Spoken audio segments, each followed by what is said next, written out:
everyone, welcome to the next episode of the Jeep Cherokee project. It's been over a year since I've really brought this thing to the channel, but there has been some work in progress. I just haven't been filming any of it because it's all stuff that I filmed before with the Comanche and just felt like I didn't really need to film it. So quick update of what we've done. We've removed all the undercoating that it had on it, and I had a new wrap put on the bottom half here to kind of refresh that. We took the door bumper guards off. Those probably aren't going back on, if I'm honest.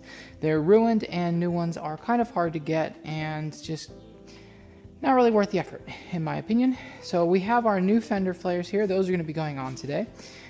We have the front bumper's been painted. We got the factory fog lights just like I promised. They are not wired in yet, but I probably won't film that either. If you want to know how to wire that the official Jeep way, as in the original wiring harness and switches, there is a video on the Comanche side of my channel that will show you how to do that. So those need to be wired in, but we did paint it. We did put new bumper end caps on it, and the paint got a little buff and polished. Still the original paint, as is as good as I could get it to look. I am proud of it, although it's still very heavily faded and oxidized, but is really about as good as I can get. What we have left to do before I can really call it mostly complete is the fender flares, which we're going to do today, and the back bumper still needs to be painted and have its end caps put on, and that's going to pretty much do this Cherokee, I think. I'd like to get the wheels and tires done.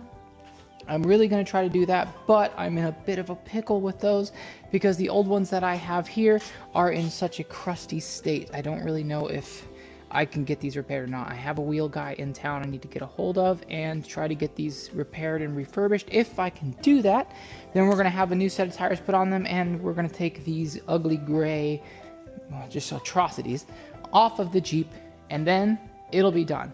But until then, let's get to work on the stuff we have. Okay, so I've taken a little look at the new parts and the old parts and kind of compared and contrasted, and here are some of my thoughts on the four-wheel and off-road parts that I bought here. They've done a really great job. These metal tabs here are labeled in the same ways that the factories are, like this one here. As you can see, it says Fender RRLH. If you take apart your old stuff, they have similar labels underneath all this stuff, which mostly match up. And the parts that don't match up are not that hard. As you can see, like some are 2 stud pieces, some are 3 stud pieces. The 3 stud pieces are pretty easy to line up and do all that stuff you need to do with them. And for the record, I suppose, I left this one a little loose on purpose because I wanted to show you deep down in here there's a fin. This part actually has a groove in it, kind of like this fin here. And if you look at your older parts, you can see where the fins are. The fins, the lower part, so there's a higher and a lower. The lower part is on the downward side of the fender, the side facing the ground. So lower, ground. Try to remember that. If you can, then all this stuff really goes together pretty nicely. So I'm pretty impressed with the kit so far. We're going to go ahead and try to throw it on the truck now. Okay, so I have this kind of loosely mocked up with just one little bolt holding it together. They did send me a new bag of hardware here, so that's awfully nice of them. So we're going to go ahead and try to put this together. As you can see, I have the smaller I guess cover you could call it. On the inside here, there's no fender well on the back fender, so we're going to go ahead and try to bolt this stuff together. Okay, let's start putting this stuff together. Don't mind my grungy clothes. I've already been working in the shop today and I don't feel like changing just for the sake of making a video. I was welding the exhaust on my rally car this morning, and we're not putting these little, I call them little hats, but these things hold everything together a little bit better, but I hate them because they're hard to take apart, so we're not reusing those. So we're going to go ahead and reach in here and just start kind of throwing this stuff together as best we can, which is going to make a little bit of stretching and kind of bringing some stuff in, I think. Let's see what we can do here. Let's see if I can get an easy one going. Looks like perhaps this one is ready to go.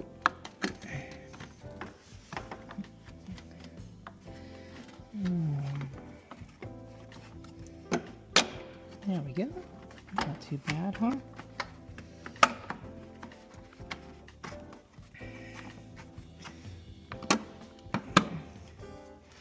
A little bit of tucking, a little bit of massaging, and we'll have it done in no time. There we go. Get that one started by hand. And we'll try to grab the second one on it. That one's nice and started. Tuck this one in a little bit. Reach your hand in there with the other new nut. All new hardware is a nice touch for this little kit. Really, they did a good job acknowledging that this stuff's just gonna break when you take it apart.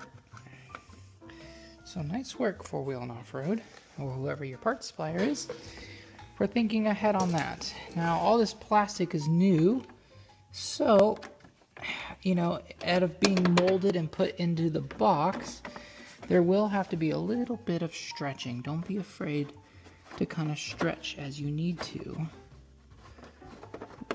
Get stuff where it needs to go. There's another one.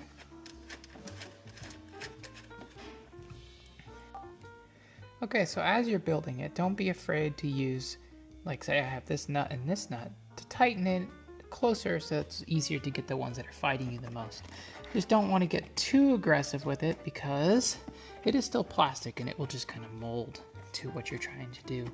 But that's an easy way to kind of get to a point where you can get to the ones that are fighting you the most.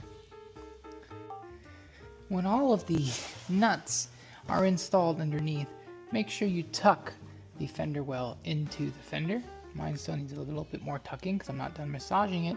I haven't tightened all those nuts. I haven't really tightened any of them because I don't want to forget about these. These little bolts underneath are going to line up right here, and you're just going to go ahead and screw those guys in there.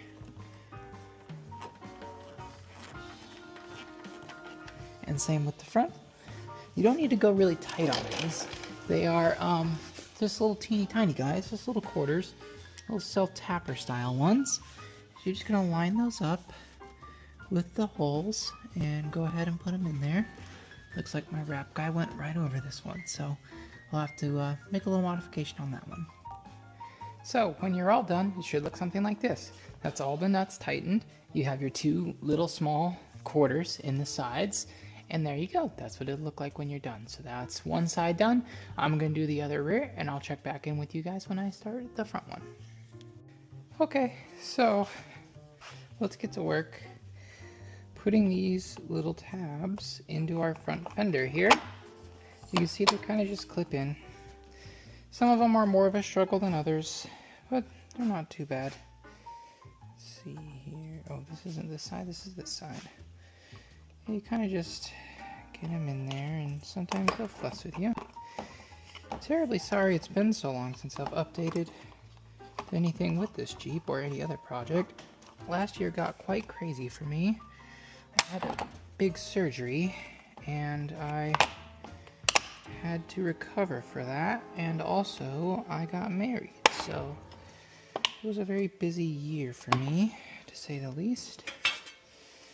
And so the Jeep kind of got put on the back burner. All my projects did, but now I'm back to racing again. So that's kind of fun. And I'm also back to building Jeeps again. So that's fun too. So we have our bumper here. Or excuse me, not a bumper. It's fender flare. Okay, so I've kind of got my splash shield just kind of tacked in there just with one little tab holding it on. And then you kind of just, without trying to scratch the paint, line it up and start grabbing some, start grabbing some nuts and start going to work and just feeling around and getting them one by one.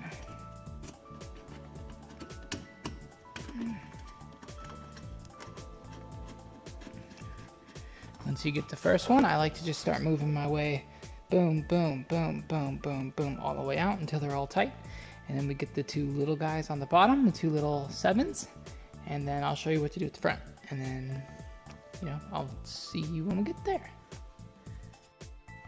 Okay, so now that I have all of the nuts that hold the fender flare together on the Jeep and the two little 7s on the bottom, the self-tapping jobs, are on underneath, we're gonna finish buttoning this thing up. So all that's left to do is to put some pop rivets in some spots. So 2 are gonna go here, and many more are going to go inside in the inner fender well up in here. So that's what I'm going to do next. And so there you have it. All the pop rivets are in, all the fenders are mounted to the Jeep on both sides, as you can see here. And that's gonna pretty much do it for this episode. Sorry I didn't get any more in depth. I was just kind of in the zone. I was just turning the camera on just enough to keep you guys kind of in the loop. But this is pretty much a pretty easy project. Couple of bolts, couple of pop rivets. Watch my previous video to see how it all comes apart if anything is a little bit strange and you don't understand. I think on the next one we'll probably do the back bumper and then sort the wheels and tires, couple of odds and ends, and that's it. She'll be done. We're getting pretty close on this one. Alright, thank you guys for watching. Bye-bye.